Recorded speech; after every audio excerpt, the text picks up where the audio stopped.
త్రినేని serial విలన్‌గా నటించిన పవిత్ర Jayaram alias Tilottama చనిపోయారు. అయితే ఆదివారం ఉదయం ఆవిడ కర్నూల్ హైవే మీద అంటే బెంగుళూరులో ఆమె సొంత గ్రామం నుంచి హైదరాబాద్ చేరుకుంటున్న సమయంలో వనపర్తి దగ్గర ఒక ఘోర రోడ్డు ప్రమాదంలో ఆవిడ అక్కడికక్కడే మృతి చెందడం జరిగింది.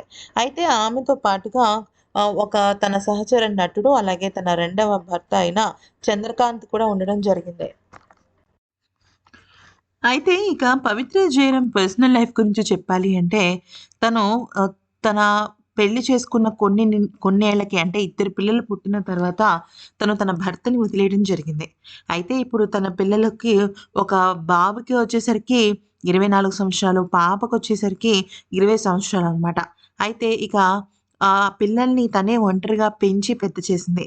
ఆ తర్వాత మనందరికీ చాలా సుపరిచితమైన సీరియల్ నటుడిని ఆమె రెండో పెళ్లి చేసుకున్నట్టు సమాచారం. అతను మరి ఇంకెవరో కాదు, చంద్రకాంత్.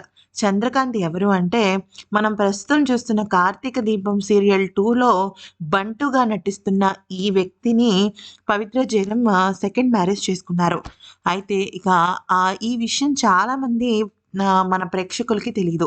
అయితే రెండో పెళ్లి చేసుకున్న తర్వాత ఆవిడ చాలా హ్యాపీగా ఉన్నానని, అయితే తన ఒక జోడీ ఎంతో హ్యాపీనెస్‌నిచ్చిందని ఎన్నో సందర్భాలలో, వీడియోల్లో చెప్పటం జరిగింది. ఆవిడెక్కడున్నా కూడా ఆవిడ ఆత్మ శాంతి చేకూరాలని మనం కోరుకుందాం.